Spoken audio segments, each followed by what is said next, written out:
it's funny because my car payment is the only one that's emailed me about it. Oh, really? They hit me up like every other day, like, hey, you need to change your card. I said it's gonna expire. Like, none of my other bills have even mentioned it. Yeah. I'm like, thanks, guys. Yeah, my car. Yeah, they really want their money. My car's the only people that call me. Yeah. Right. Yeah. My phone bill will just like.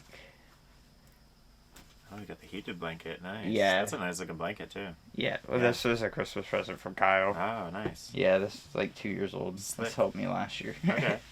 But we need to get a new thing of oil. Yeah. So right now I'm just rocking the heated blanket because it's like 60 or 70 during the day and then it's like 45 at night. Right. So yeah. it's No, like... I know it's been a pretty big jump. I gotta get a new lamp for my snake too. Yeah. For the same thing. Yeah. Yeah. All the reptiles being downstairs, they seem to like it a lot. Samson and stuff. Well, I'm not even in there. Cool one. Oh, sorry. I zoomed out because it was showing all of the stuff on the bottom shelf of my thing. All of my my body lotion and my acne pads and stuff. And I was like, I don't need to be that zoomed in if you could see under my desk. I can pull it out a little bit. Hell yeah. I got a bunch of snacks and stuff. Oh yeah. We are recording. Hello, everyone. Cold open in the middle of that conversation. Hella snacks. It has been a few weeks. Yeah. Have you been playing anything now that you've been settled? You're settled now. I'm still not even really plugged in. We're No? supposed to get Wi-Fi like maybe in a week. Oh damn. We're both kind of slacking because we had to bring our modem back. We had to do it through the UPS store or something, and there's only like a couple, and they're all like at least 30 minutes away from where we're at. Yeah, so it was like, just like, do we want to drive out there just to do that? We were just, so. Yeah. Is it like a T-Mobile modem or whatever, or is it like Xfinity? Like, I think it might have been Xfinity. I don't remember what one, to be honest. It was one of her old ones. Because it's so weird that they wouldn't just transfer it if it was Xfinity. I think we're just getting a new... Oh. I think we're switching to a whole different thing as well. That's another reason why we didn't keep it. Because yeah.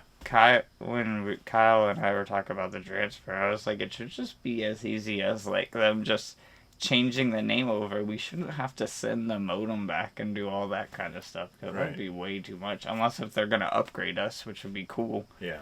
But maybe. I mean, if it's comfortable now, we can keep it how it is. You know? Right. Hell yeah. I mean, hey, you're seeing Terrifier tonight, is what you said. Terrifier 3. That wasn't on camera. I got the shirt. In the middle of Bill Talk. Oh, sick. Yeah. It was at I went to the Halloween store. What's it called? Spirit Halloween. I want to go. And I went originally to get the Terrifier LED lights. Yeah. I don't know if you've seen them, but they're like the Terrifier, but he has the big yellow sunglasses, so the sunglasses glow, and it's LED. Yeah, I've seen super that. sick. Those sold out like in the first couple of days. Yeah, I didn't realize that. I went to the biggest store that we have around here, which is the Lowe's. The old Dick's Sporting Goods. I wonder if I can look it up online while you're talking about it. People are already flipping them too. They're like upselling them and stuff, which is fine. I get it. But like, they ran out at Spirit, so now I'm like, now I gotta wait until they're like cheap again to get. Is it life size? I don't think. I mean, it's a pretty decent size. I think it was about this big, maybe like 3 or 4 feet. 3 doll. Is that how I look it up? No, it was LED. The LED sign. Oh, LED sign. Yeah. LED sign. I thought. Oh, I see. I see. Yes. Yeah, so that was a really big thing. Have you heard of Quintus Online? I don't know what this website is. So funny. They look like they might make it. Oh, that's sick. But they have it online right here. Yeah. 3 in stock left. Oh, okay. Yeah. Well, I mean, I'll get it one way or the other, but it's $70. That's why I see it was like it's probably half that At Spirit? At Spirit, yeah. It was probably like 40 or 50 at Spirit. Yeah, $50. It looks like they had it at 60 on the website, and then... Oh, weird. It on Google it says 59. Yeah. But I clicked into it and then it said 70. Well, either way, that was why I originally yeah. went there. That's they didn't cool. have it, but That's I a was sick like, sign. I'm going. It is so cool. I love it. It's really like the other stuff's kind of wonky. Like they had the slippers with his head on it, but I don't like the big. It's like I don't know, it's Right. off-putting. So I was like, well, I have to get a shirt to go see the movie at least. Yeah, that's so sick. I found this, and I was like, oh yeah. So Hell yeah. yeah, Dude. and that's pretty much the only up to date What stuff I've been doing. Everything else has just been moving and comedy and work. What movie theater are you going to see? Are you going to like one of those like artsy like have a meal No, kind of movie theater? I don't think so. I don't know if I've been to this one, but it's called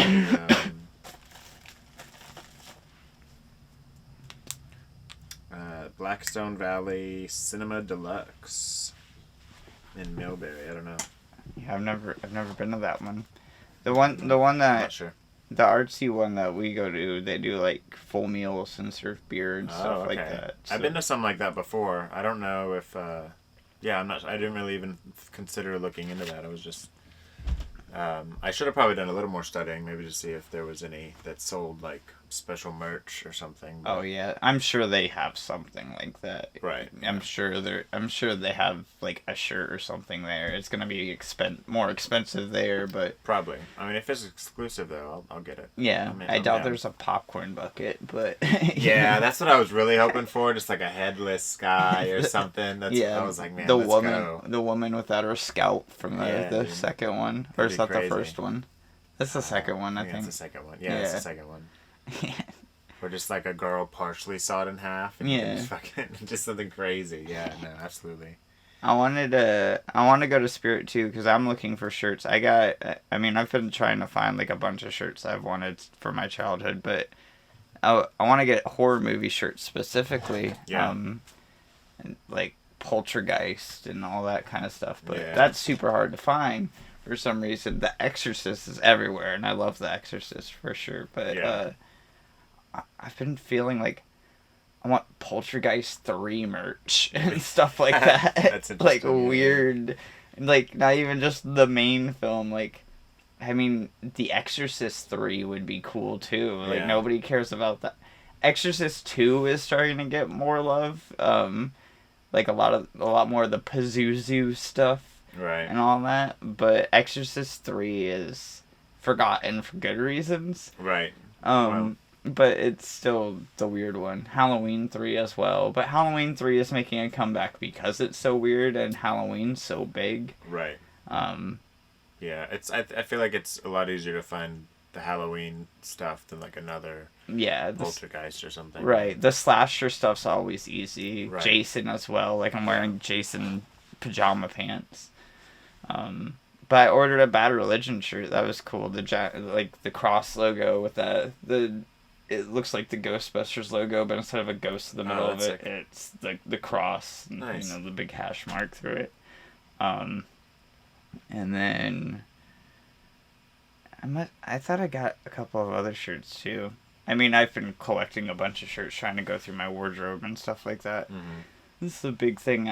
Stuff like that where I would like to wear. I have a bunch of shirts that I've like had since like elementary school and middle school and stuff. But that's what we started doing when we were unpacking. Just kind of like, do I even need this shirt? Right. What kind of shirt? Yeah.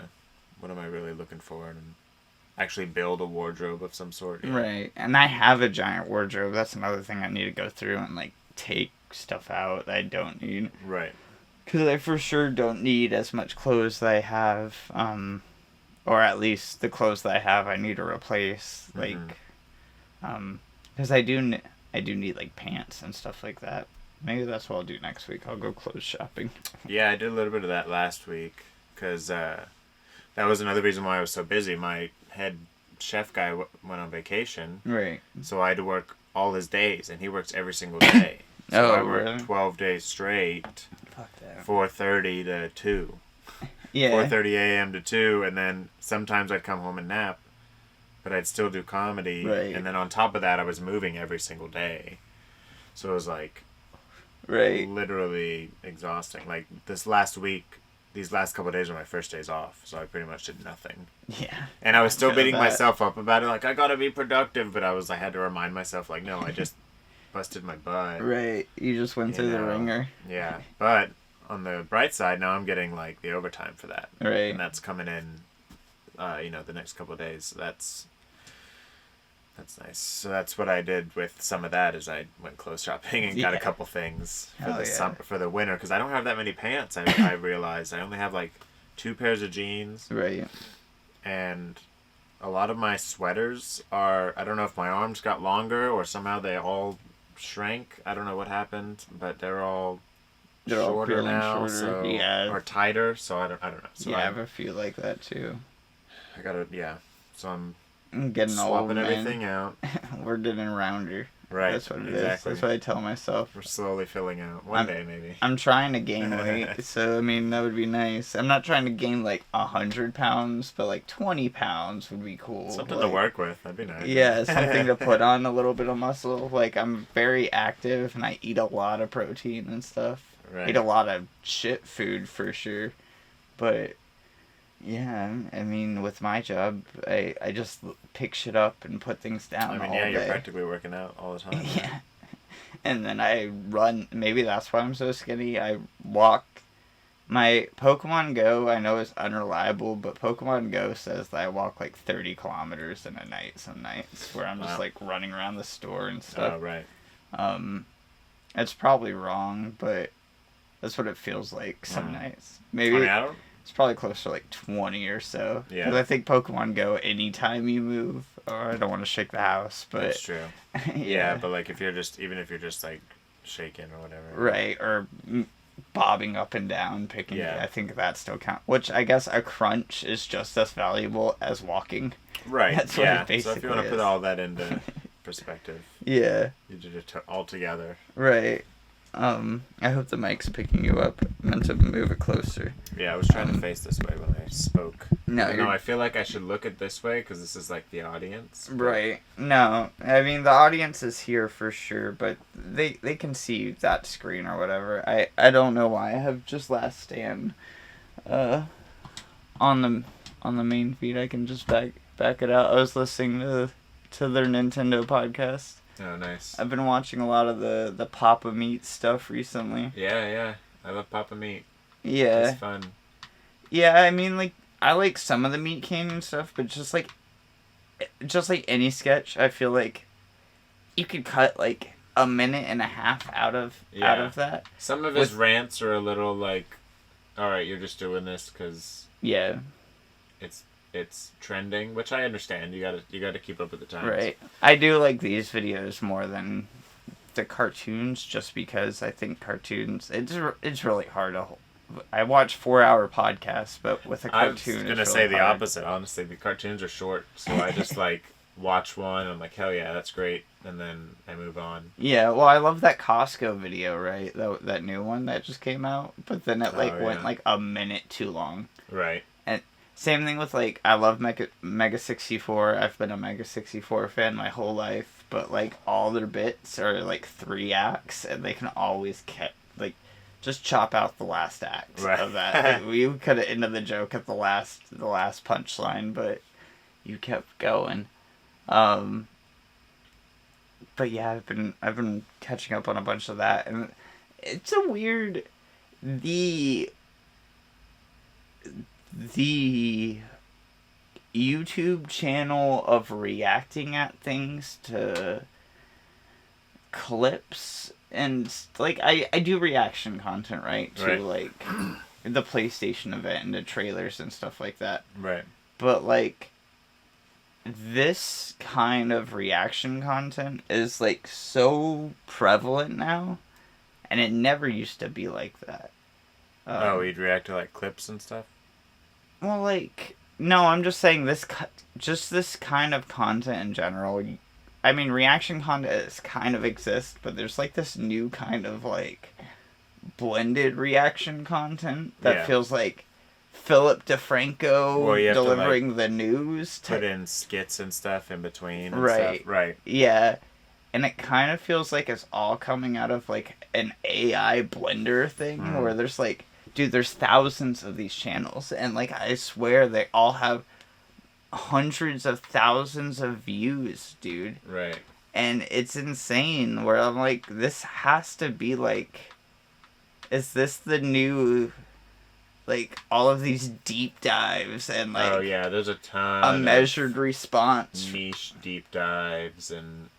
But they all have thousands and thousands of views. You have to do something that's, like, the opposite of TikTok. Right. It's like super long form TikTok videos, Exactly. Basically. Yes. And they're edited Precisely. like TikTok videos. Like super fast cuts. Yeah, mad cuts. Yeah. That. But everything is like that. The attention span Right. is so short. They're like, I'm paying this Discord editor fucking $15 an hour to edit my video. And I'd be at this point, honestly, like putting like 50 jump cuts. if you were smart, you would charge by the cut. That's Right. what I would do. Well, like $10 a cut. I bet you'd walk out with a few $100. right. So an actual editor would you get paid by the edited minute. Is technically Right. No, absolutely. Yeah. But when you have a hired editor, like my channel has this editor, they're not. Right. They're just getting a salary. Yeah. So or some Fiverr guy or something. right. Yeah. But they only keep their salary if they keep it just as crazy and whatever. I think Game Grumps is kind of like with their Grumps channel, and the 10-minute Power Hour has the same kind of feel and the style of it. Yeah. But it still feels a little bit more subdued versus like the zooming in and out, clip here, bobbing back and forth and stuff. And it all feels the same. It all, like, I don't know. I mean, Yeah, there's a lot of it. It's definitely a big majority. Yeah. I look for that avant-garde YouTube. Right. That's why I do like it. I mean, especially with like the rants and stuff like that. I mean, I don't need any jump cuts or anything. One of my favorite like music critique channels is like some old professor dude. Yeah. Not like super old. He's like 50. But he just talks about music with no edits. Nice. It's like an hour and a half. And he just has like the PNG of the vinyl like right next to his head. Oh, wow. Nice. The whole time. And that's all it is. Sometimes he cuts in between like a coffee break or whatever, you know, but like that's it. Like that's pure YouTube, you know. That's the YouTube I know. I don't know. I mean I like the Papa Mute channel. I do like H Bomber Guy and these types of like, it's like the new evolution of commentary channels. Right. Yeah. You know, like absolutely. Leafy is here and like all of those, like Dust Dolan and all of those people. It's like that, but it's all reaction content as well. Right. Which that's why I like the Papa Meat stuff, where some of it's reaction stuff, but some of it's just like going over facts and Wikipedia articles and stuff, and I think that's fun. Yeah, he does a lot of like historical stuff too. Like, right. Because he likes the weird shit. Yeah, and like I could see how that could feel like plagiarizing, where you're not like they do show the articles and stuff like that, so I could see how a not known channel could get in that rabbit hole of like just straight up reciting a whole article without anything. Yeah, if you cite your articles and still put enough of your opinion in it, it's just a presentation. Right, and it depends on how you present it too. Exactly. Like I do when I do talk about news articles and stuff here, like I'll read a paragraph or two, and then there's a lot of stuff that I won't read in an article because there's no need to. But I'll go over like highlights and stuff. And then you quote the author. You always quote the author too, which I think is I mean, that's as long as you do that for sure. Right. And like You're with fine. with a site like Game Informer going away, like I think that's very important, right? Yeah, Because for sure. like you can't even access those articles anymore. Yeah. So like that puts a name to what I'm saying in some preservative fashion. Like Yeah. those words weren't in vain, you know. I guess that's how I saw that. Was like I think about all those Game Informer articles that I've read on the show, and I'm like, you could just never look at those again. But Right. I spoke those Yeah. words, They're still in existence somewhere. Right. In some sort of fashion. That's right. And there's so much of that's gone that was never on print magazine or anything. Like for a long time, like Game Informer was like trying to get away from the magazine portion, and then it was pretty recently, like before the shutdown, where they're like, magazine subscriptions are back and stuff like that. Yeah. It was like 3 months before the shutdown. Wow. They were doing like a huge like push for the physical magazine and Yeah. stuff, where you could like buy the magazine separately. You didn't need a pro membership anymore and stuff like that. Wow. Yeah, what a bummer that whole thing was. I don't really have anything specific to talk about today. I figured it would just be more of a ranty podcast. I mean, like we can talk about like the PlayStation stuff over the 6 weeks now. Yeah. The PS5 Pro is old news, but it's $700. Yeah. We didn't talk about that. That's crazy. That is insane. It's the first time in a long time that a console has been that expensive. It seems like they have no problem selling it, though. It seems like it's selling decently well. Oh, really? And then they did another version of it, and that was a shit show. They did a 30th... I'll pull it up. Oh, was that the 30th anniversary model? It was like modeled after the The PlayStation original 1. PlayStation Fruit Fly. Got it. And we're back. Yeah. It was modeled. I saw the photo of it because it was like PlayStation 1 gray or whatever. Right. Yeah. Why? What's wrong with it? So the original launch of it was here. I'll bring up the video first before 30th anniversary. There it is. Bop. Not a lot of 30th anniversaries out there. Oh, there it is again. God damn it. I get it.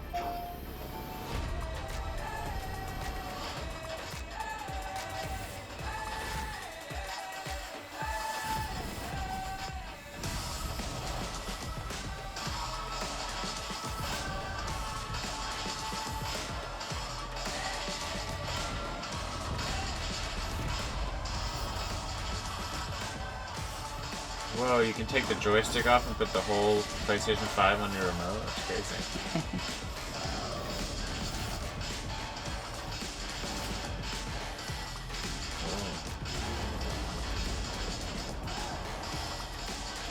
Oh, it's in the grip. Ooh. Yeah. Ooh. That's sick. Yeah, they're really nice. They're very beautiful, yeah. I honestly like that old gray. Yeah, I love it. Yeah. So, Alright, so what's the problem? So It looks great.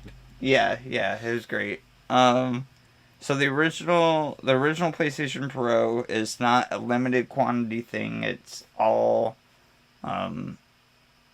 they launched both of these consoles at the same time. That was the first problem. Okay. So,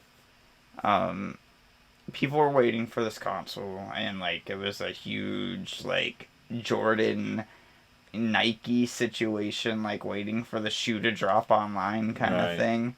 And everybody was waiting for the possibility to buy one of these things because they only happened to make 12,500 of these 30th anniversary the bundles. Yeah. Wow.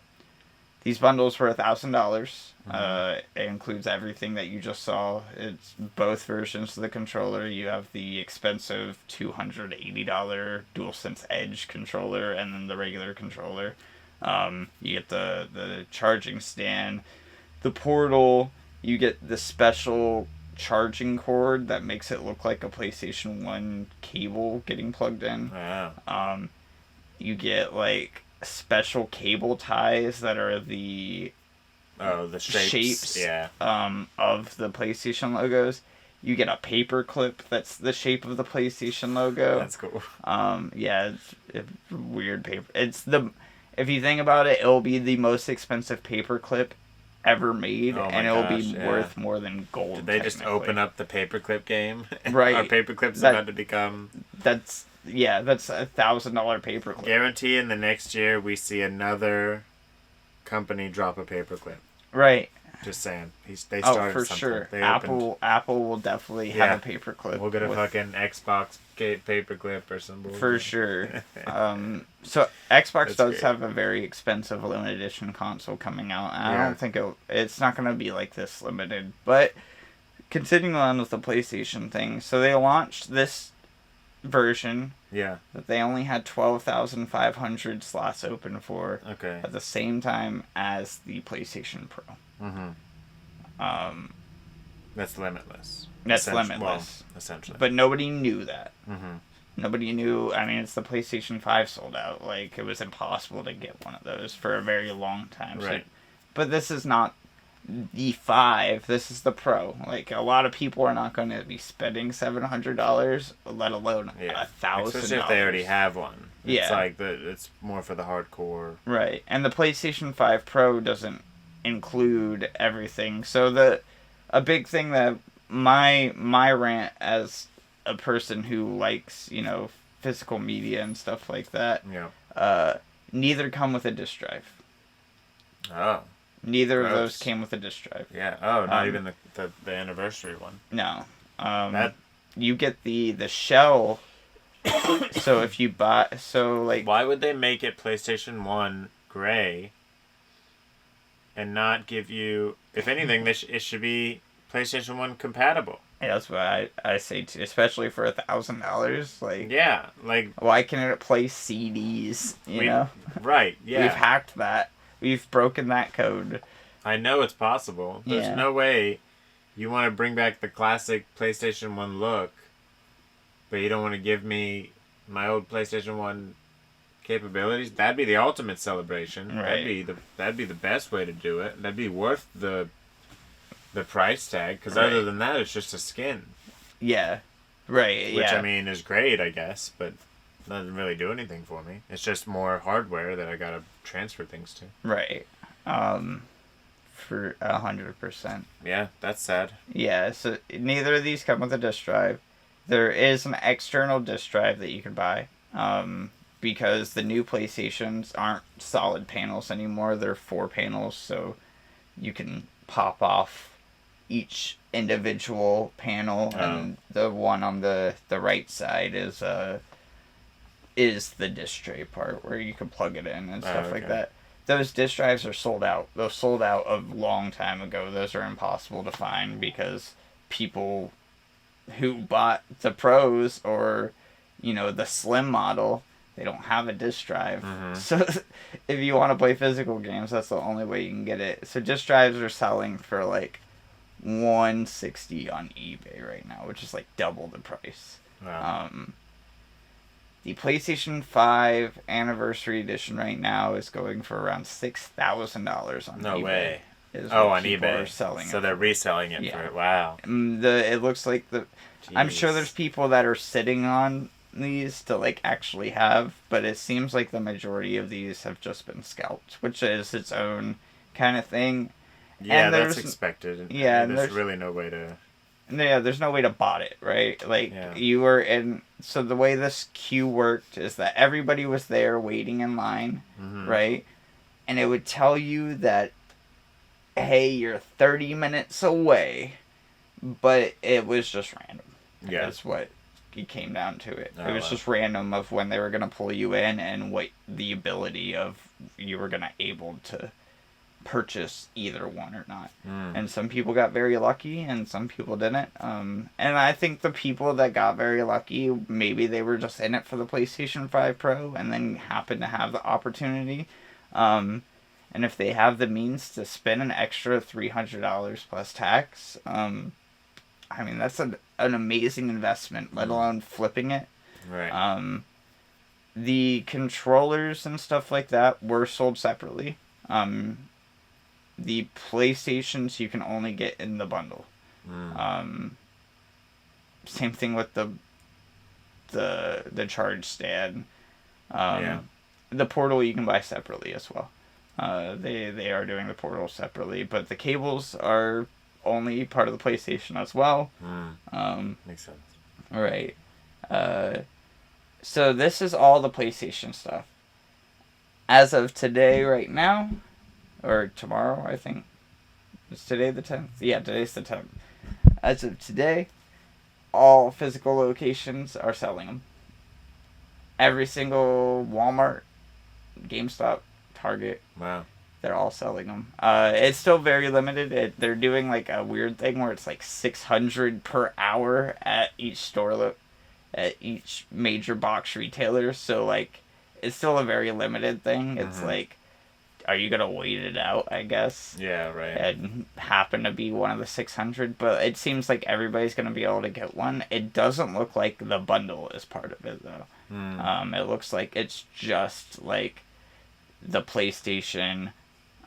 You get the disc drive panel, so that it still comes with that, but it doesn't come with the Edge. That's the big thing. You will have to buy the Edge separately. It just comes with the regular base controller. Wow. Well, I mean, I guess that's fine. You're right. I imagine it also doesn't come with a paperclip. Yeah. Well, who knows? Maybe it will. Maybe that'll just be the new PlayStation thing, is to make paper clips. But that's insane. I wonder. I'm gonna look it up. PlayStation paper clip.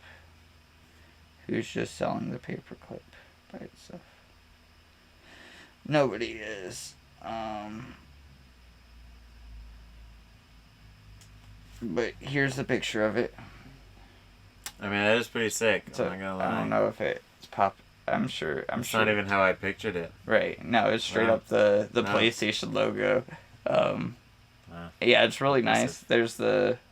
I did see those somewhere. Yeah, that's it's a USB-C cable. Right, but it's just fat and it looks like a phone. Right. Yeah. I mean, it's smart. And you can clip that on and off. So if you want to like clean it out and stuff like that. Cute. Okay. That's cool. Yeah. I mean, hey, I'm all for my collector shit. Yeah. That whole ordeal was a shit show. There was no word on if they were going to sell these separately or not, I don't think. If they were going to do, like, some other thing elsewhere. As far as I know, this was, like, they were touting it as only a PlayStation store that day kind of thing, because they were saying we only have 12,500 bundles. Right.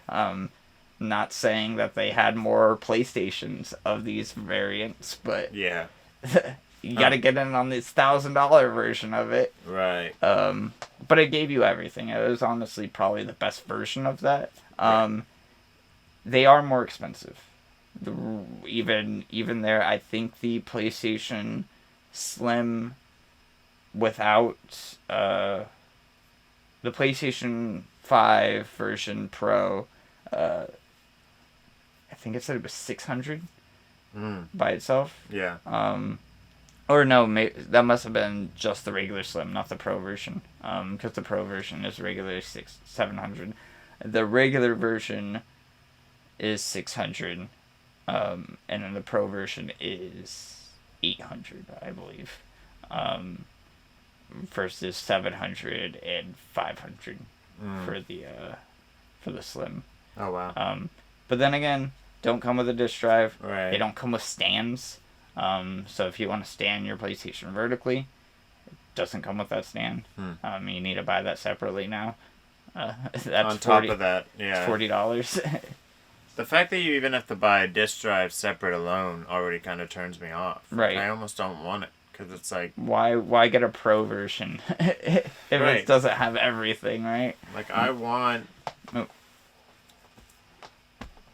I want my games in disc form. Yeah, especially the old stuff where you can't play digitally. Like, right, exactly. all the racing stuff, Tony Hawk's, like, Mm-hmm. that shit's hard to find, let alone hard to play. Like, Yeah, and so much of my stuff is in the cloud. Like, even when I plug my Xbox before I get Wi-Fi, you know. right, right. And so the specs are different with a Pro a little bit. The hard drive is double the size. It's a 2 terabyte hard drive. Oh wow.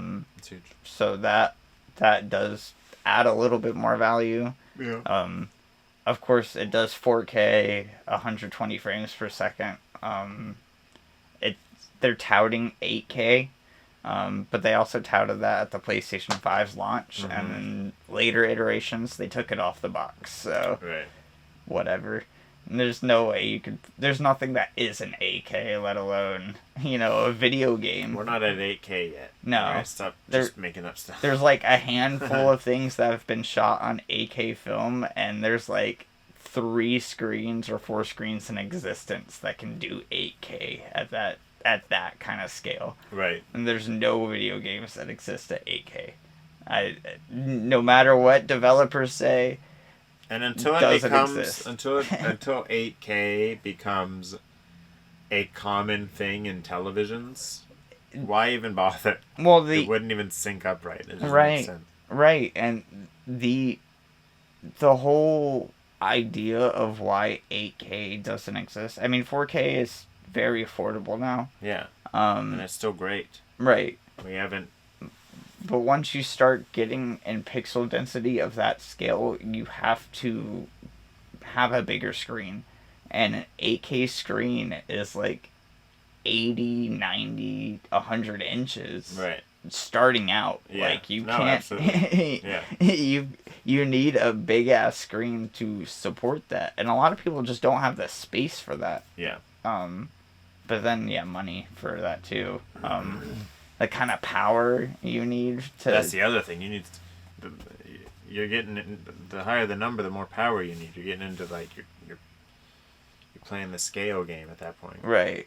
Yeah. There's so much power you need, and then electricity, and like you start getting into like crazy power draws when you're like, I mean, like 8K cameras. 8K cameras do exist, right? Yeah. ESPN and stuff like that, they use 8K cameras, Yeah. and that's kind of like they've always been ahead in the game in that aspect, where they film at a super high quality for preservation standards, but send it out and broadcast it at like some of the lowest quality just to get it out to everyone. Right. So like the game is being shot in 8K, but I think they broadcast still in 480 in most cases. Probably, because it usually goes to like cable and stuff. Right. Yeah. I mean, they do have 4K versions of it and stuff like that. Like, they have different variants, but like they have it out to 480. Like, there's people, as far as what you can think, out in rural America, like, people still have CRTs out there and still watching absolutely. cable. When I was delivering pizzas and I would have to step inside somebody's like front like door area, like old people especially, they were still rocking like CRTs and stuff. Slapping the side. Yeah, dude, it was crazy. You could still hear like the electric hum from the tube going off. Right. Yeah. Crazy shit. But yeah, the PlayStation thing's was a whole debacle. PlayStation 5 Pros, I agree. It's a lot of money. $700 without a disc drive, without a stand. Like, Yeah. it's too much. You might as well just, at this point, go get a used PS5, in my opinion. Which brings us to the next thing. PlayStation announced that they are going to start doing official refurbished PlayStations. And everybody was talking about your price drops. That will be your price drop. That they're not making a cheaper console. They're not dropping the price, but their refurbished models are a PlayStation 5 with a disc drive is like $400 rather than $500. It's not bad. Yeah, so that's probably the route that I'm going, because you can also do it like a monthly payment too. Oh, yeah. And it's like $40 to $100 a month or whatever. And I Right. was like, yeah, that's doable. And once I get back from vacation, I'll probably end up ordering a PS5 that way, because they were offline up until yesterday, I think. Right. And then yeah, as of today, they're doing the limited quantity 30th anniversaries and stuff. I don't know how long that's supposed to last, if it's only for today, but I think it might be like up until they're out. I mean, that would make sense to me. Yeah, probably. Because they're already made, and like people, I doubt that they're making to demand. I assume they have a certain amount, and when they run out, they run out. Kind of thing. Maybe. Yeah, I'm sure they already have a good amount already made, and then Right, especially if they're doing 600 per hour at every. I mean, it's for a website rather than every single box store. Mm-hmm. But even then, 600 an hour is still a pretty good amount. Every single store, yeah. I mean, Yeah. For multiple hours a day, yeah, I would imagine. Yeah, I mean, I assume hype beasts are all over the shit right now. I mean, I looked at Twitter for like 2 minutes. Yeah. Because I had to go to the bank and stuff before we recorded this, so I was like, I'll look at the news real quick, see what's going on, and then go to the bank. But yeah, it's just crazy. Astrobot came out. I saw so many cool things about that. That looks really cool. Yeah, it's play it. A lot of 10 out of 10s, a lot of 9s out of 10s. I think it has a 93 on Metacritic as of right now. Yeah. Hella Easter eggs from what I've seen. Yeah, dude, it's chock insane. full of stuff. Yeah. Yeah, I watched Bossman play. I didn't watch him finish it, but I watched like 70% of that game. Nice. Yeah, dude, the references are insane. Yeah. The story out of those references is more of what they left out, where there's some major PlayStation characters that are PlayStation centered characters that were left out, rather whether it was intentional or not. Yeah. There's no Twisted Metal representation in Astrobot. No Sweet Tooth, no, like Dollface or any. Right. I mean, there's a few characters from Twisted Metal that would be specific enough, but there's no reference to them, which is super weird because that TV show is super successful and they're doing another season of it. Yeah. And then there's no Square Enix stuff. No Final Fantasy. No Kingdom Hearts. No. Interesting. No Chrono Trigger. No. Yeah, I wonder what their decision was on like who to put in the game and how to go about it or whatever. Right. Yeah. It was. I mean, like 300 Astrobots is a lot of Astrobots, but I think it was like more like 100 or so specific ones, and then a couple hundred regular Astrobots that you find in the world. Oh yeah. Because that's the whole thing, is that you're finding all the Astrobots like in different situations and stuff, and then some of them happen to be PlayStation characters and centered around. Interesting. Yeah, it seems like a lot of fun. There's also the gachapon mechanic where you collect coins in it throughout all the levels, just like a Mario or so. Yeah. And then you go exchange those coins for gachapons, and those gachapons give items to the different Astrobots so that you change like their situation of what they're doing. Because they all go back to your hub world. And in that hub world, all of the Astrobots are running around and doing their thing and stuff like that. So like you can go see the Metal Gear Solid Astrobot, and he's like hiding in a bush and stuff like that, and then you go unlock the box for him at the gachapon, and then now he's hanging out in his box and like cute. Doing that kind of stuff. And they have a bunch of those. Same thing with music and stuff like that, like a lot of cool stuff. And there's a lot of Astrobots that are just straight up not an Astrobot. Like they just were like a lot of the animal centric characters. They're like, just make it that character, like Spyro. Nice. Spyro's the big one that I've seen, where like Sorry, spoilers for Astrobot. I guess I didn't even think about that, but a lot of people have talked about this stuff already because it's been out for like a month. I've been seeing hella videos on it.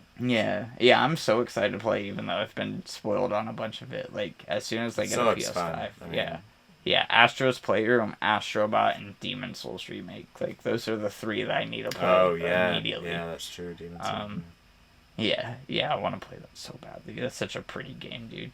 And so is Astrobot. The soundtrack is amazing in that game. I adore the music from all of the previous Astrobots. Like, especially that theme, "I Am Astrobot." Great songs, but there's some bangers in like the VR game and the Playroom and stuff like that. Those soundtracks are worth listening to. Spyro is straight up the dragon. That's what I was gonna say. It's that. There's no special anything to him when you unlock him, and he's just straight up the dragon. I'm sure they went through a couple, like, renditions and were like, this is just not going to work. Right. You're right. When you find all the Ape Escape monkeys and stuff like that, they are Astrobots. They're just wearing a monkey helmet. Nice. So when you, like, smack the Astrobot, his helmet flies off, and then he pulls it back on like a Disney character kind of thing. Yeah, that's cute. Yeah, I like that. Was trying to think of like an Astrobot trying to crawl out of a Spyro costume. Oh, right. He's like all on all fours with a giant tail and stuff. I don't know how that'd work. Yeah. I'm sure it looked funny. Right, like, head proportions. Like, yeah. Yeah, it's really cool. Another game with great reviews. That is out now, PlayStation 5 exclusive. Silent Hill 2 Remake is finally out as of this week. Oh, yeah, okay. Apparently it's really good. Nice. I've seen no review under an 8. Oh. I didn't. I'll look at the Metacritic now. I assume there will be people now that have played it that never played the original. Yeah. That will be like, this is kind of old, like obtuse kind of, especially like with the puzzles and stuff. Yeah. I assume there's a couple. Silent Hill 2 Remake. I assume there's people that are just gonna be dicks to be dicks. Of course. An 86 on Metacritic and great. A 9.3 from users. Nice. Yeah, dude.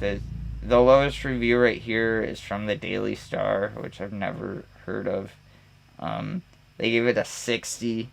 Those who love the original will immensely enjoy stepping back into this dead town, but modern gamers who have no association with the history could likely find it a bit bland compared to today's more speedy interactive games. So, yeah, that makes sense. Yeah. I guess. That's so kind of low for that. Right, I don't know where what his were they gonna do on it. What were they going to do to make it more upbeat and modern? Right. Without ruining it completely. Like, of course it's not. Right, and that doesn't tell me what they think about it. That just is a blanket statement of the game. Yeah. Of, like, I could have put that together. I didn't need to play the game to be like, people who like the original might like this one, and people who didn't play the original might not like it. Right, you literally it's a weird game. you just described the game. Right, he did it. They didn't be like, I really like the game, but I didn't have the history, or I didn't like the game because I didn't have the history, or that's what. That's silly. What a weird thing. The Gemquisition gave it a 75, which is still pretty favorable. His whatever you think about him and his YouTuber stuff, that's another thing, but. God is a Geek, 95. Silent Hill 2 is a masterclass of how to remake a horror classic featuring clever puzzles, stunning visuals, and exceptional sound design. VGC, an 80.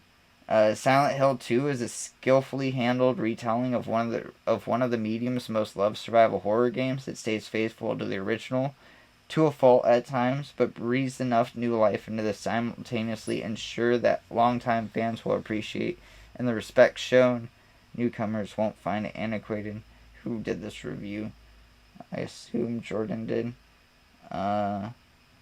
Chris Scullion did that review. Sorry. On Metacritic, it's just a blurb, and they don't, associate it to anybody.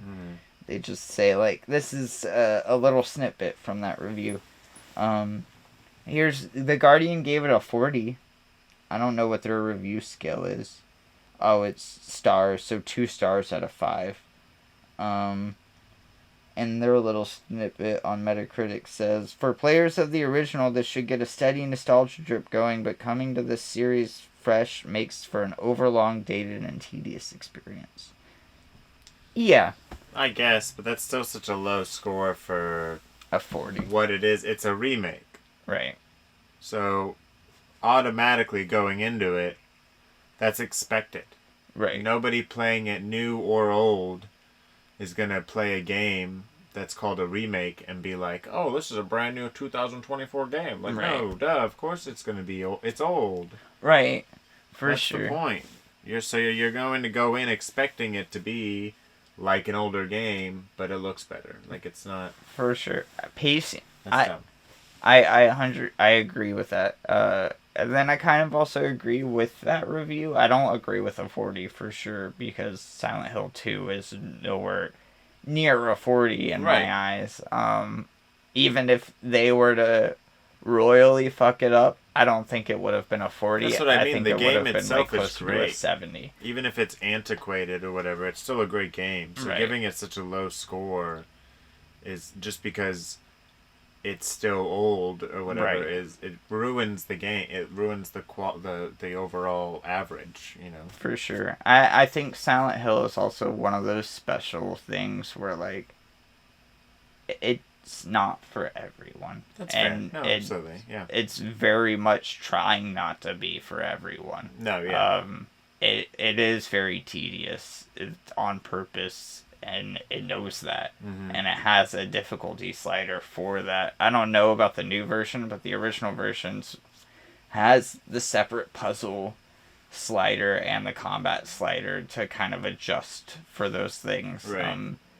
And then it is very long and drawn out. Like, characters talk very weird and breathy, and it's very Twin Peaks, like, stilted. People don't show emotion. I saw a meme last night where it was like, fucking Heather. I think it's Heather. I haven't played Silent Hill 2 in forever, dude.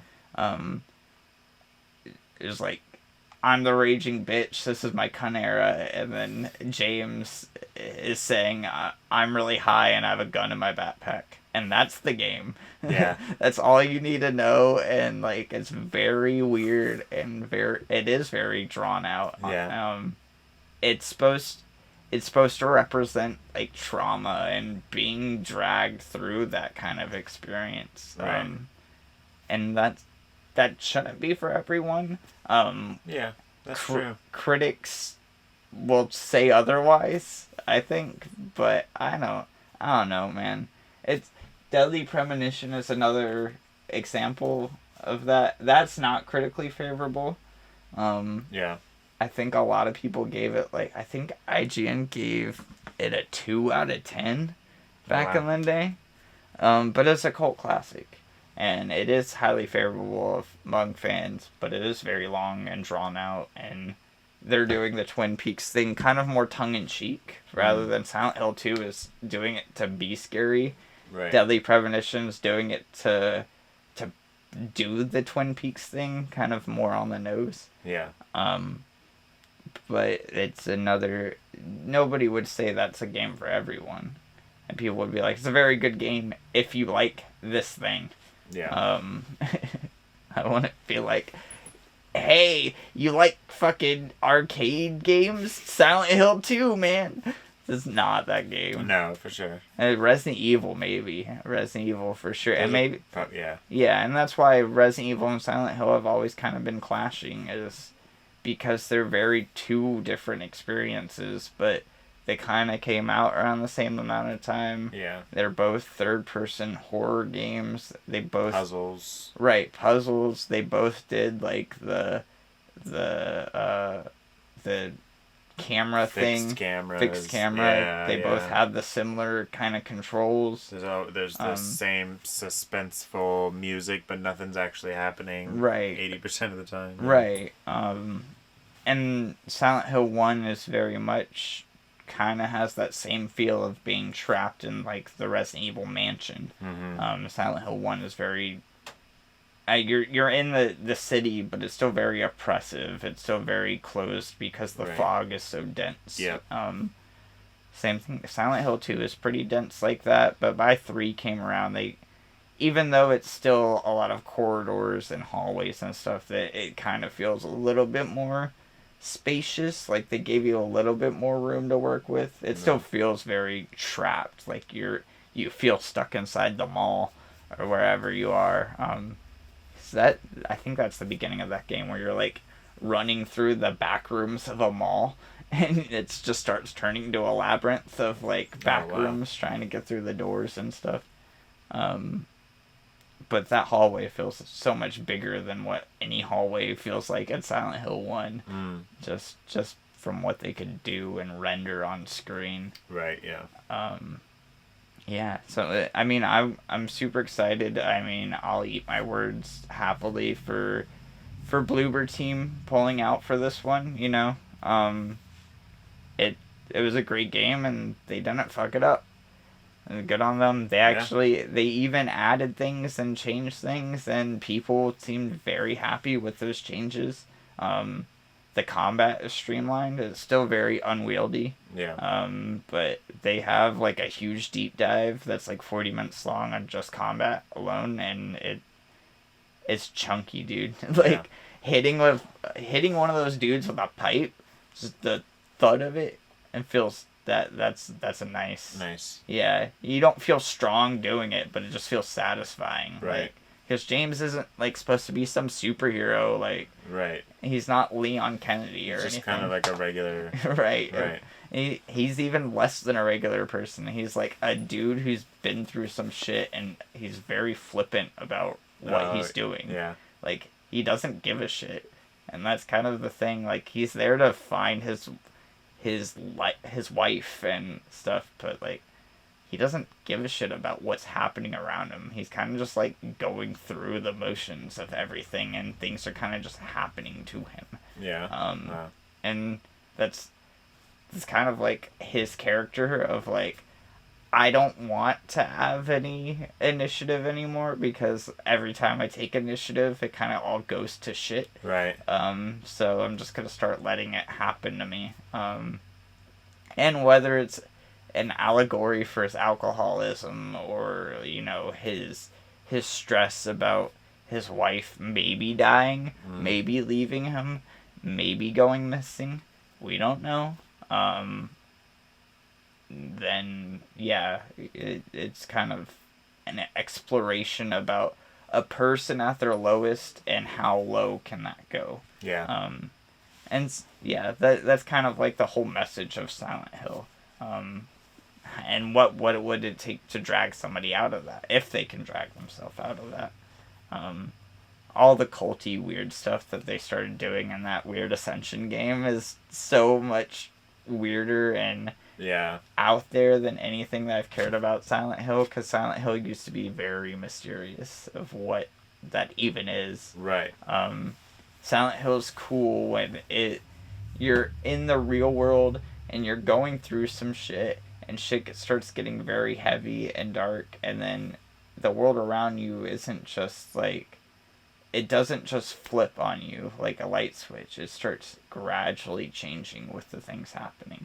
It starts slowly rotting away. It starts slowly eating away at the world around you. So by the end of the game, you're stuck in like this weird industrial, rusted out like hellscape. Kind of like a Hellraiser-esque thing, but a lot of old machinery and fire and like stuff like that. And then a lot of the monsters are kind of metaphorical, you know, like the nurses or the bondage dudes that are walking around that have no arms and stuff. The door monster thing, stuff like that. It's a lot more metaphorical than Resident Evil. And it's a shame that they get put on the same pedestal. It's just the rivalry. Yeah, because Resident Evil is just zombies.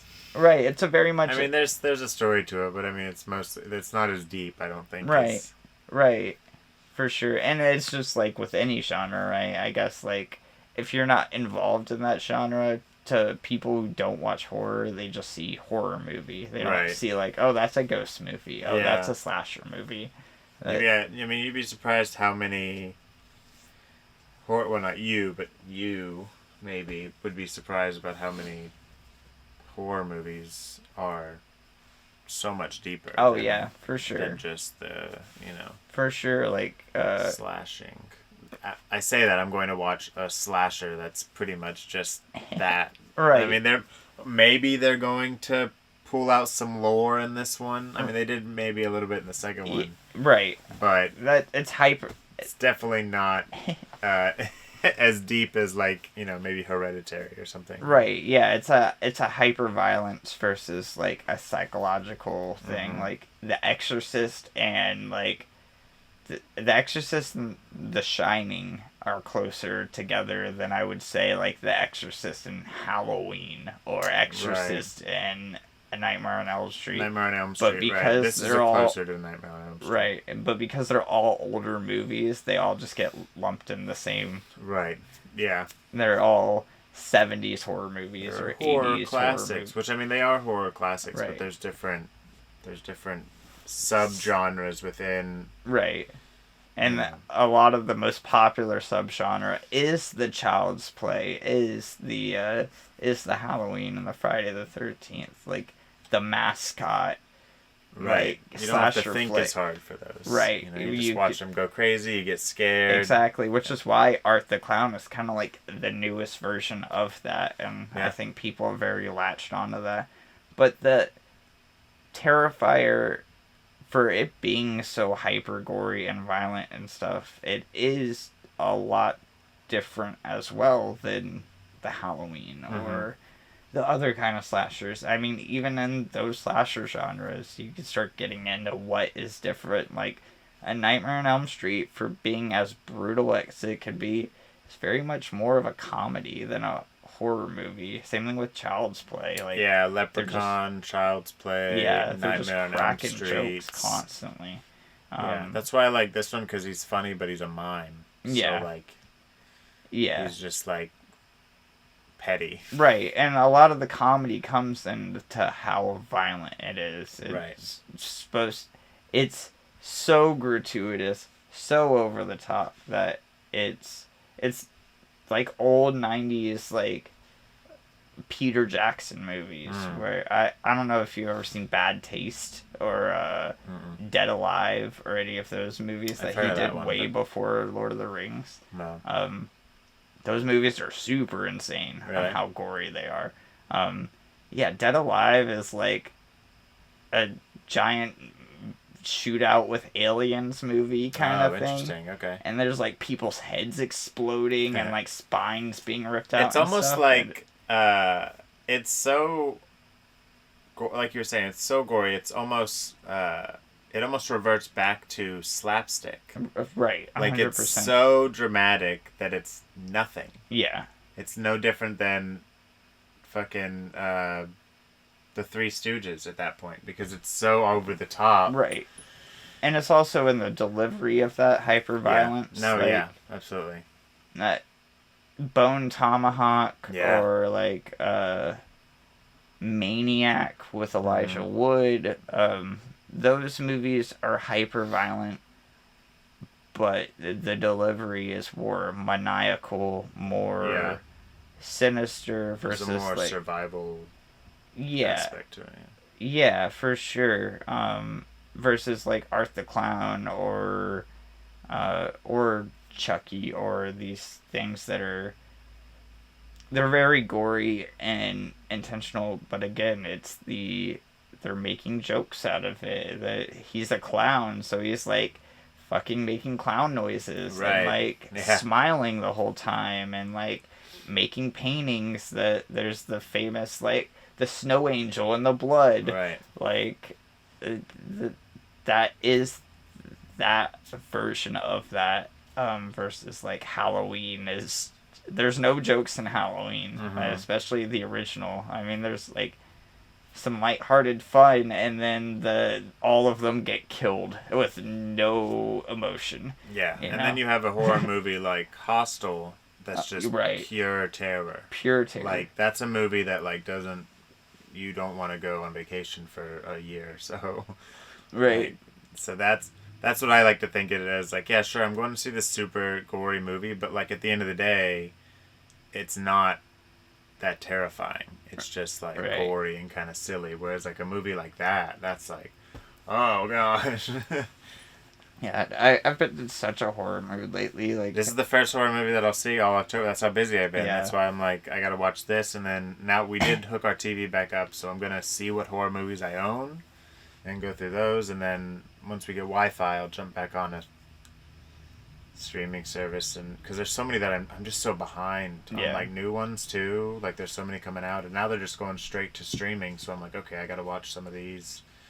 So I'm gonna get back into that rotation, even if I have to go outside of the season or whatever. That's the other thing. That was sometimes they take a bunch away. Yeah. At the end of October, and I'm like, oh, so. Right, or they take a bunch away right before October. Right. So you have to buy the rental. yeah. So I gotta play that game. Like, what should I watch first? How should I do that? Or whatever. But Evil Dead Rise, the new one, is on Netflix. So I think that's the next one that I'm gonna watch. Yeah. Cause people said it was really good. I never watched it.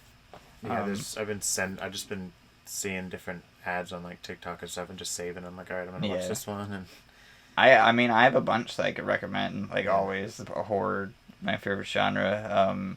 Possum is one that I recommend to people all the time. That was a recommendation that I got from a podcast a long time ago. I guess not. Maybe almost a decade ago now, I guess. I was going to say maybe it wasn't that long ago, but I guess it was.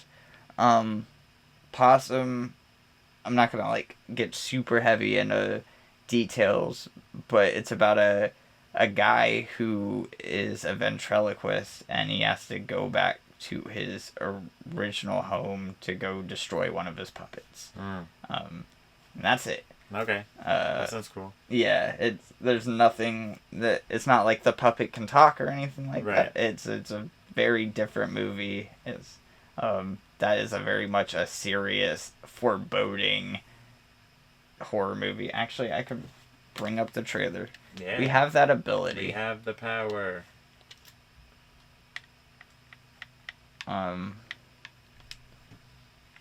Oops. I need to get a keyboard. Yes, Oceano. Good band. Good band. Possum movie. Look at that new.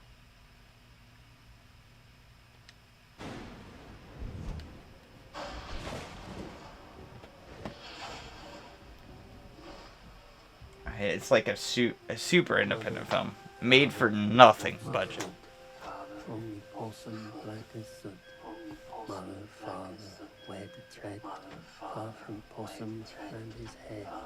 Here's a bag, now what's inside? Does he seek or does he hide? Hello? Hello? Go ahead. There's a possum black as sin. More mail.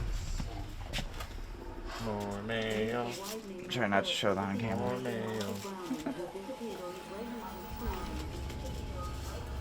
Yeah, they might find out the address of the house I'm selling. Oh yeah. Fuck this place. Yeah, I got approved for a mortgage, so. Oh nice. Yeah. Nice. Killer hat. Oh yeah, thanks. Yeah, he got one too. We found it. You found The it? same place. Oh, hell Not yeah. at the same time. It was just coincidence. Oh, that's cool. Yeah. This Oh, is yeah. pretty old hat. Oh yeah. Did you go? To like Crayola? No, we just found it. Is there? Yeah, Oh, it was I at wish. Target. There probably is somewhere. In like Pennsylvania or something? I'm making things up. That's Hershey Park. That's Hershey, yeah. No, but they have like I'm sure there's a museum Crayola things. factory. You get to make somewhere. your own crayons. It's probably like Did Germany you or know something. Dandelion's not a crayon anymore? No, not Dandelion. Mac and cheese? One of them. I think it's Dandelion. Interesting. I know you can't call. Or Cerealine. That used to be my favorite. It's not a thing anymore. I'm a teal boy. I just like teal. That's interesting. I wonder if they have like a list of I know flesh tone isn't a thing. Cut. Yes, it is. It's a whole package. I know. It used to just be a crayon. Now it's fucking 16. Buy a Yeah, whole pack. the worldly pack. I Well, think there's it's called. 4 here, so. I'm just saying. I was okay with Crayola's flesh tone not representing me. Oh. You know? If anything, it empowered me. All right, I'm going to leave them so they can finish their Yeah, you're supposed to learn how to blend into. Yeah. You use the basic tone. You blend up and down. Yeah, it's called art. Right. Figure it Just out. took it away. Hey, now we're And just it never handing had these to make kids. sense. It could have We're been just purple. handing these kids mulatto crayons, Jesus. which you also can't say anymore. All right, bye. All right. See ya.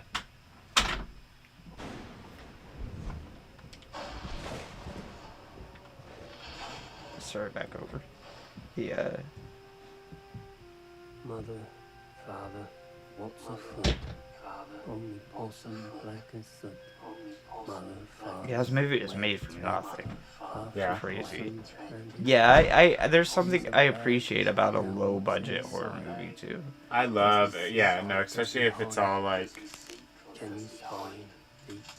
they still do a lot of locations and stuff. Yeah, real locations too. Yeah. Well, that might be a fake tree. I don't know. It doesn't look fake.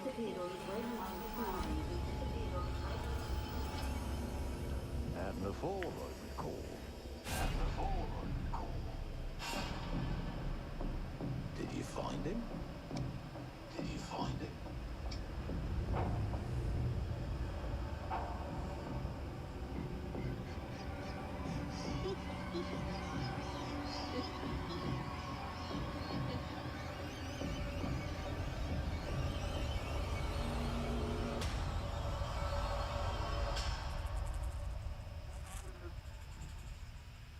Waking up, is it? Waking up, is it?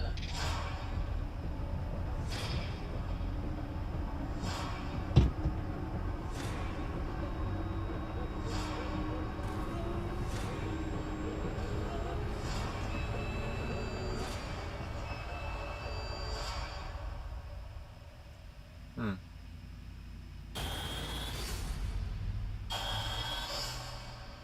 I do like all the like the regular effects. Yeah, whatever that's called. Very practical. Practical effects. Yeah, Yeah, very I like practical. Yeah, I love the practical effects. Like That's my favorite part about horror movies, to be honest. I would Like, not be surprised if the puppet is also practical as A well. lot of it looked, yeah. But that is not a movie that you would think when I say puppet movie. No, not at all. No, I don't think I saw a single actual puppet. That's the crazy part. Yeah, right. Yeah, it's such a weird, crazy movie. I mean, there's a bunch. I mean, like The House That Jack Built is another one that people would recommend. I guess that's kind of more extreme. Yeah, we've talked about it a bit. It's about a serial killer, like, kind of. A serial killer gets cast down to hell, and before he goes before he gets thrown into Dante's Inferno, he has to relive, or he kind of tells a story about these 4 or 5 incidents of murders that took place. His most extreme kind of like. The whole thing's kind of like he's like serial killer artist kind of thing, and he sees all of this as like some art exhibit, like if Banksy was a serial killer, kind of thing. And the house that Jack built is about like kind of like creating his ultimate art piece before he dies. Yeah, and so really weird, crazy movie. That's a super hyper violent movie. Yeah. It's very punctual in its violence.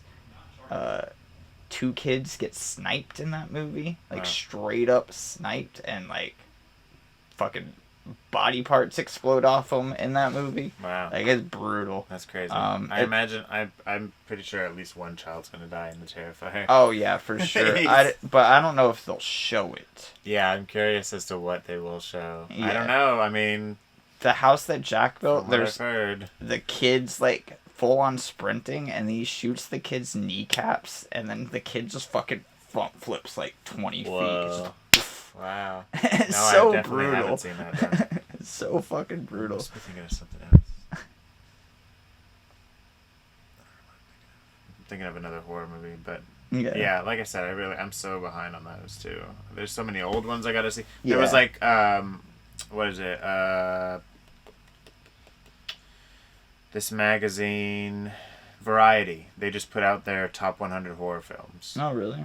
And I don't necessarily agree on the list in its entirety. Like, Interesting. The Human Centipede was number 96. I'm Ew. like, bro, that's at least 50. All right. But other than that, there's a lot of movies on there that I haven't even heard of. Yeah. And I'm like, wow, I'm really slacking. Yeah. Because, like, I thought I at least was aware of most. Even if I haven't seen them, I thought I was at least aware of, like, a good majority of them. Like, all right, I have a good list of. Right. But no. So many on that list. Yeah. I wouldn't have even guessed were horror movies by the titles, by the images, or anything. And I'm like, wow, I'm really, really slacking. So. Hey, if you ever want to do a horror movie podcast, I'd be down. I know we have trouble doing this one every week, but if you want to add a second one every week. I mean, maybe we can alternate or do something. I don't know. That'd be sick. I mean, that would be pretty cool. I would love to. It would really get me to watch more horror movies too. We could watch very it specific.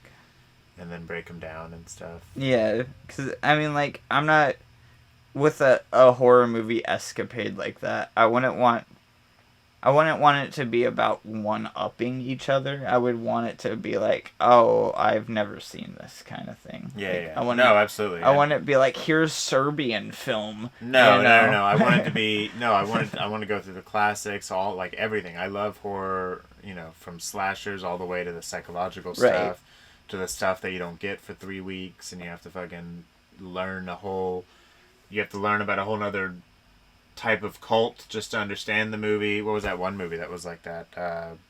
Might have been Hereditary.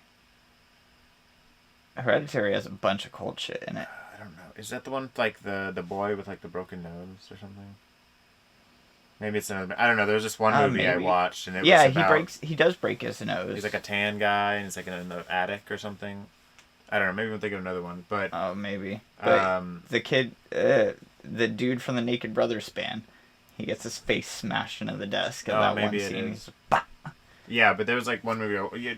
I knew nothing about it, and I had to look up all this stuff to like really. You didn't have to understand the movie. Right. We watched Hereditary together. It made it better.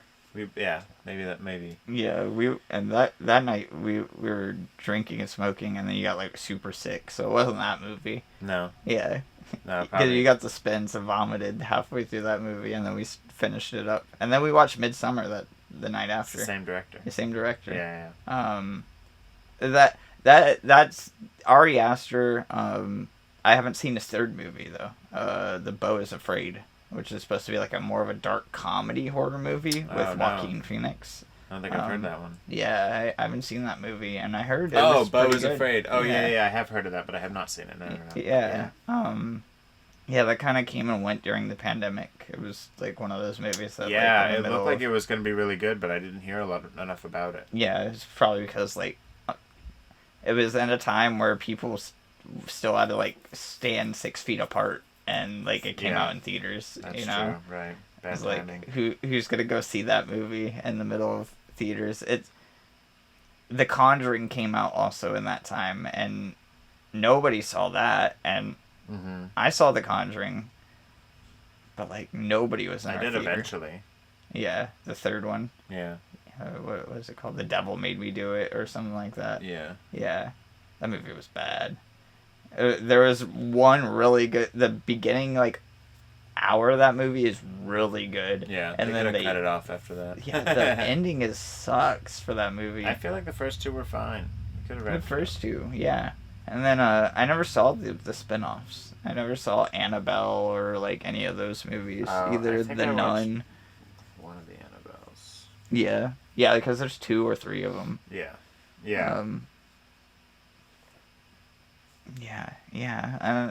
But that would be the kind of stuff that I would want, is like the spin-offs I never saw, or like you're talking about Poltergeist 3.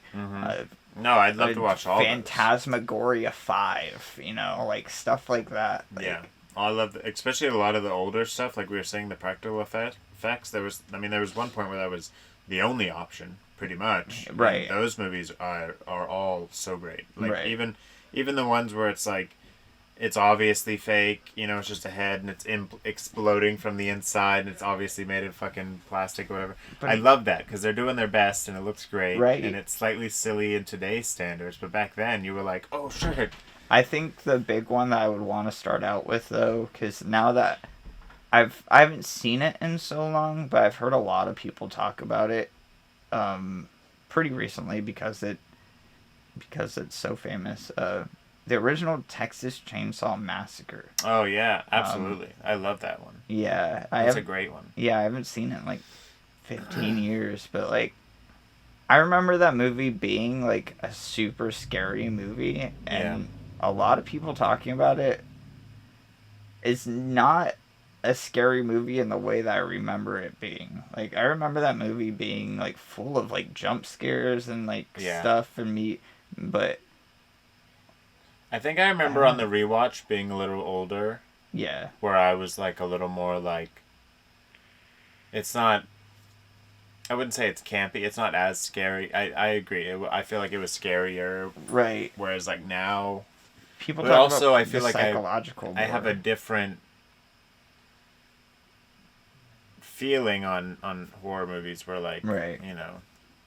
That's another movie. I hadn't seen as many when I saw it the first time, whereas now. But I feel like it still holds up. Yeah.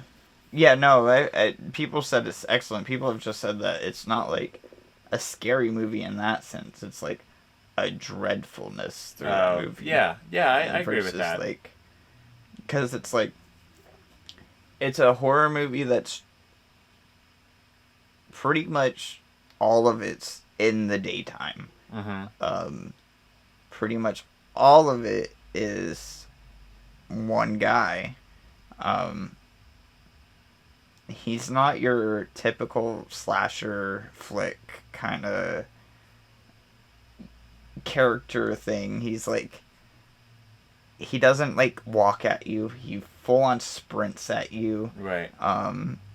He's kind of intelligent, he's not afraid of being loud. That's what I thought was pretty scary too. He's right. a chainsaw. Super like, loud. He's so loud. He's not. That's like the opposite of most creatures that are stealthy. Right. Yeah. And you hear the chainsaw and you hear the and stuff, like all these weird noises and stuff.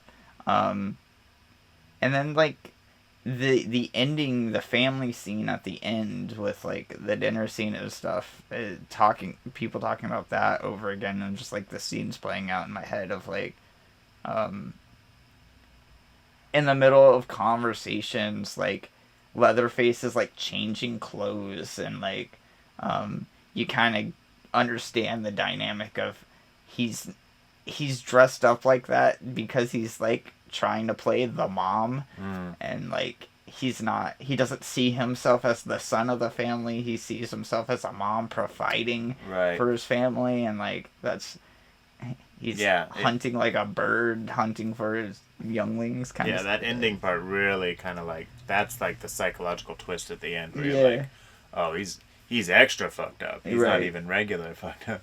Yeah, you see all the furniture made out of human remains and stuff like that. Right. It's all based off like Ed Gein stuff, which is even more interesting because like all that stuff exists. Papa Meat was doing, like, he did a Ghost Hunter video or whatever with the Dybbuk box. Yeah, that was the most recent one. He talks about Zach Bagans' museum. They have like some of the furniture and stuff like that. Oh, really? And they have the pot that he would like boil bodies in. Wow. I was like, that's that's so cool. That's crazy. What the fuck? That's so cool. Yeah. If we were to do a horror podcast, I would want it to be like that. It's like I I was doing a lot more horror games back in the day, but Mhm. like now I don't do daily videos, and it's not that I won't return to horror. Like when I want to play something, I play something kind Right. of thing. But I'm not making as much horror content as I used to. Yeah. But I still love it and still crave it all the time. So there's definitely a lot of stuff that I would like to dive into. I don't know. We'll talk about it. Maybe that'll be like a few months down the road. But Yeah, that'd be sick. Especially once we really get everything set up in the house, like how we want it Right. set up. It's gonna be a lot more accessible for like multiple people chilling and watching movies and actually, but also we could do podcast stuff at the same time and other sort of stuff. Right. Like there's yeah. And a lot then more if we both possibilities. if we both get to the point where we have the PC setups and stuff sometime soon, we don't even have to like travel away from home to do the podcast. We can just do it online through Discord or wherever. Yeah. And then That's pretty much one of the next things we're gonna after we get back from vacation. Like one of the first big things we're gonna spend is a new PC yeah. and Yeah, it was, stuff because both of us want to get into gaming and streaming. Both together and separately. right. Yeah, I was looking at one. It's like 150 for 10 months. Like 1,500 or whatever, but it's Yeah. pre-built and it's really nice and it has a 4090 in it. So I was like, yeah, that's what I want. Right. It's like an HP Omen something. It has a bunch of RGBs in it. I don't really care about any of that kind of stuff. I Yeah. don't need anything super flashy. Especially because it doesn't bother me when I'm sleeping, but like it does It at the bothers same me. time. No, I have to have pitch black. Yeah. I can't even have like even like the little like we had we had the modem Yeah. in our room and it had that little blinky blue light or whatever. I had to put a piece of tape over that. Like I can't. Yeah. No lights. Like nothing. I'm a freak. Like you can't. I could black out my window, but yeah, that's A little window light, a little natural light. That I think is okay. I can tolerate that. yeah. But I sleep during the daytime. that's completely different too, for sure.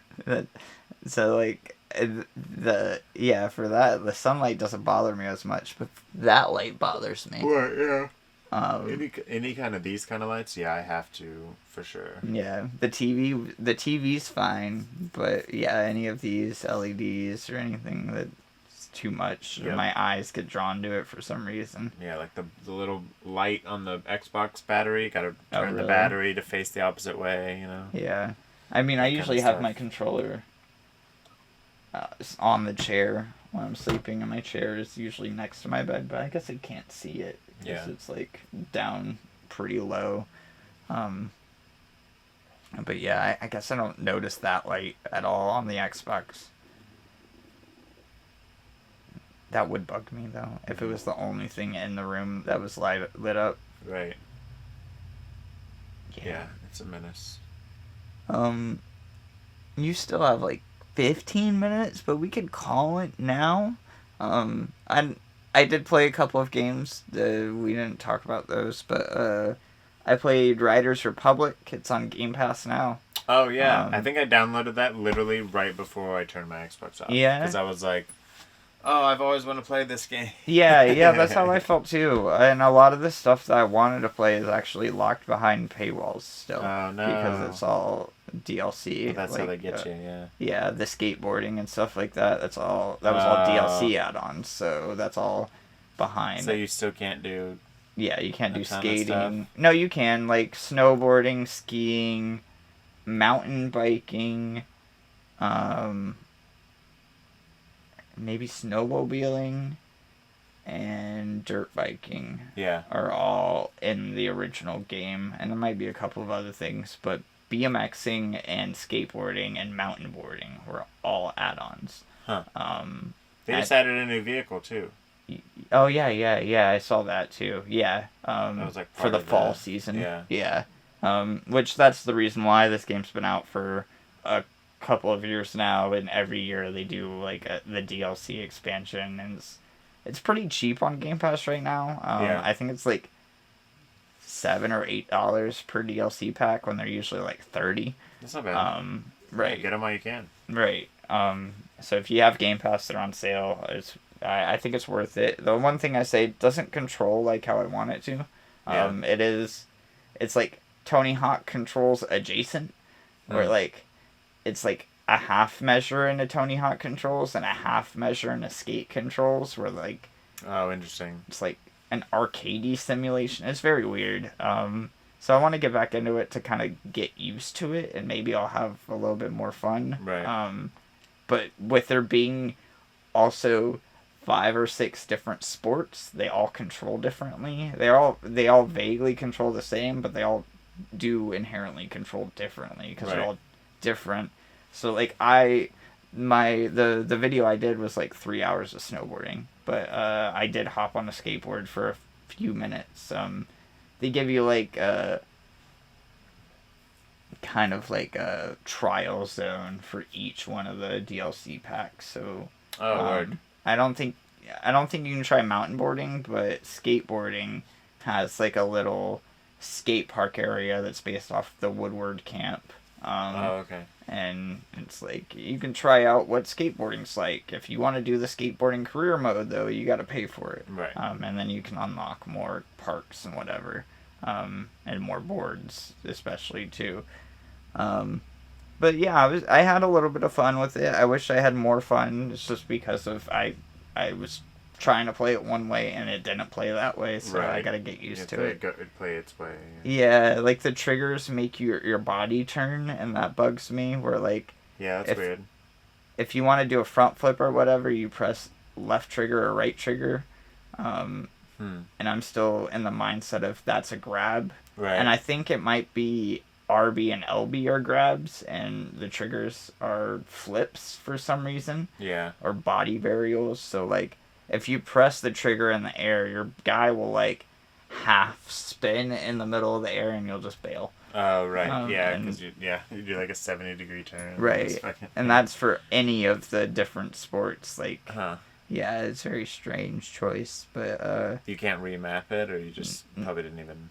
I tried. It doesn't look like it. It gives you some specific controls, but I'd imagine because there is so many different choices of what you could be doing, and so many different variations that it starts getting a little dodgy. And the menu for the controls is very weird. Like if you're in the middle, you can only do sport controls when you're riding when you're in that sport, right? But then in the menu, it still shows you all the sports. You just can't fuck with them. Or maybe you can. It's just it auto shifts to the one that you're doing, but then it still shows like, oh, this is your water controls. This is your snow controls. Yeah. Stuff like that. The other game that I played a little bit of, it's only like a 6-hour game, is We Love Katamari. Right behind me over here. We Love Katamari Reroll. This is also on Game Pass now, but I got this for a birthday gift from my brother. Because I love Katamari, and this came out. But I never played this version of it. I played the original version back on the PS2. I think, yeah, PS2. I like it a lot. It's not the first one in many ways. It's not worse than the first one, but the first one's so like hyper focused. Yeah. Comparatively. This one has a lot more like special versions of it, like special puzzles and stuff like that. But the maps are a lot more in depth, and there's like a lot more going on in these like environments that they're putting you in. There's a lot more different items to roll up that you couldn't roll up before. And the music is so good. I would even say it might be better than the original Katamari soundtrack, which I listen to that thing more than anything. Really? Almost. I love that Katamari soundtrack is such a good time. Like, really? Just easy music to just get high to or drive to or whatever. Especially like Rolling Star. Yeah, good stuff. And We Love Katamari is just as good, if not better. Yeah. I don't know if they've ever done a vinyl of that. I would imagine so, but the original Katamari soundtrack you can buy physically anywhere. That's an easy one to find. Really? Yeah, it might be expensive now, depending on when's the last time they reprinted it, but there's a lot of those out in the wild. But that's a good time. It's more Katamari, though. There's nothing really special to say, other than, like, yeah, I love rolling things up into a giant I mean, it really ball. is fun. I only played it. I played it a couple times with you, but no, it is a fun time. Yeah, it's so I wish good. I could get more into it because it really is like an addicting. Yeah. I think there's a Katamari on mobile. Well, you said that one's on Game Pass, right? It's on Game So I'll have to Pass get that now.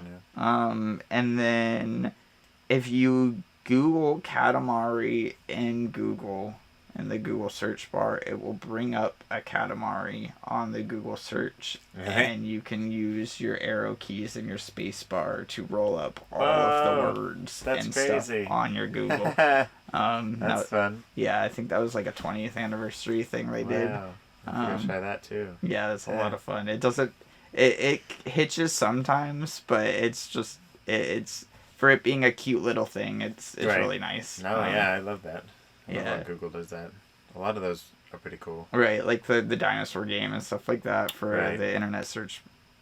Yeah, all that stuff I love.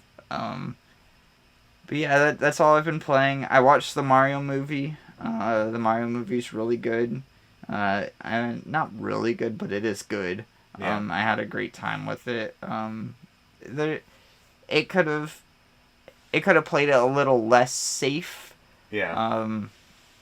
But you know, they're gonna make a sequel, so Yeah, I think that's what they were going for. Yeah. They were already kind of shooting for a sequel. yeah. And there's an end credit scene to that movie as well, like the Sonic one, where they reveal a character at the end. The end credits scene for Mario, spoilers, I guess, is Yoshi. Yeah. But they go to Yoshi's Island in the movie. Right. Like, so we already know Yoshis exist. Yeah. But, like, They just don't show one, so it's like. well, they show, like, a herd of them running around on the beach. Oh, so just not the Yoshi. Yeah, it's not right. Mario's Yoshi. But they're all Yoshi. They're just Yeah, a that is a lizard. weird. And the whole point of Yoshi is that... A reveal would have been like Waluigi right. or something. 100%. Yeah. 100%. But we'll see what they do. Yeah.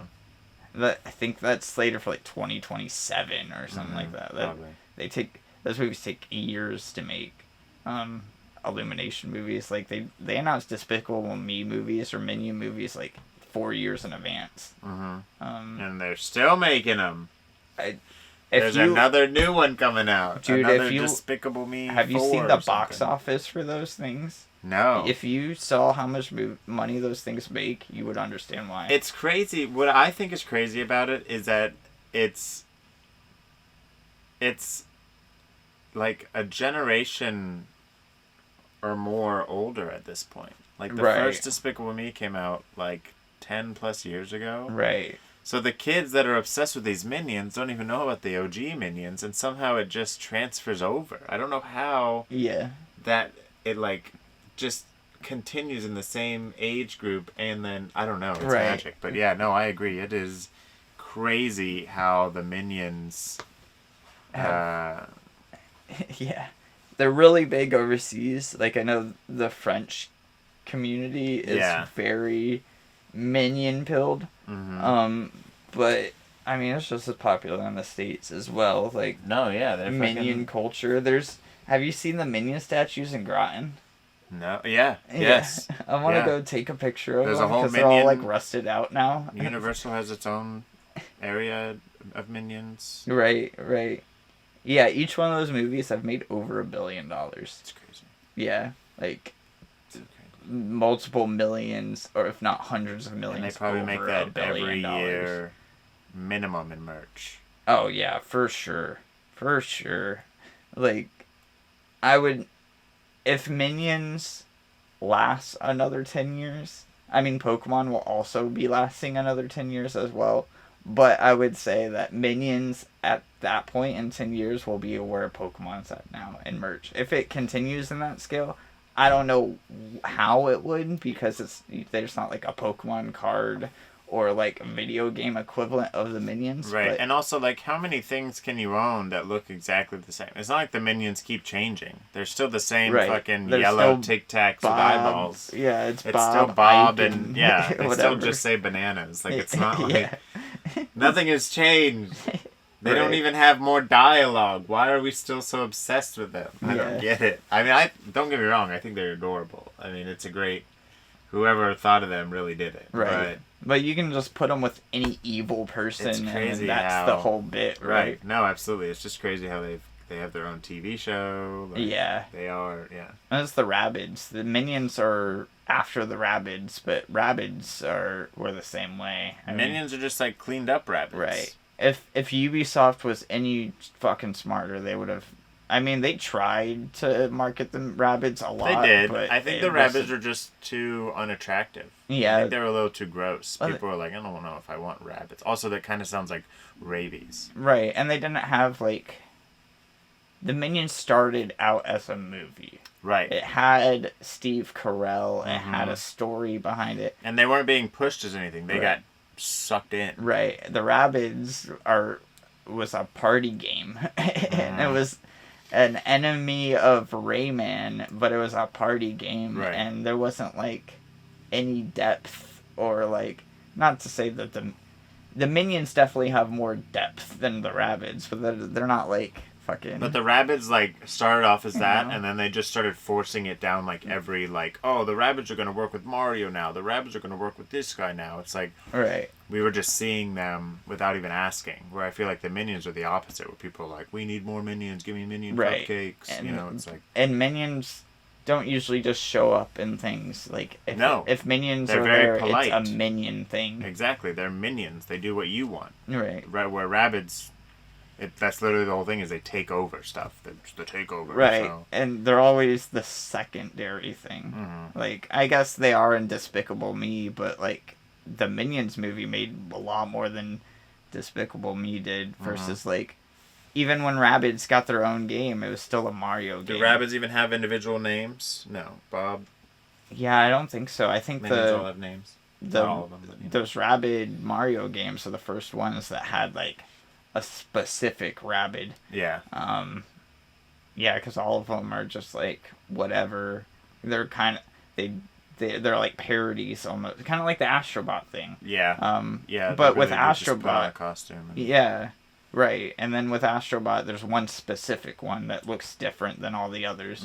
Mhm. Actually, there's a couple of them that look different. That's a whole another thing with like. That's a conversation for another day, because you got like 2 minutes. Yeah, I should but probably bounce. the we can talk about the Black Astrobot another day. Okay. That's a whole conversation. Versus every other Do Astrobot. Astrobots have race? Let's get into that. Apparently so.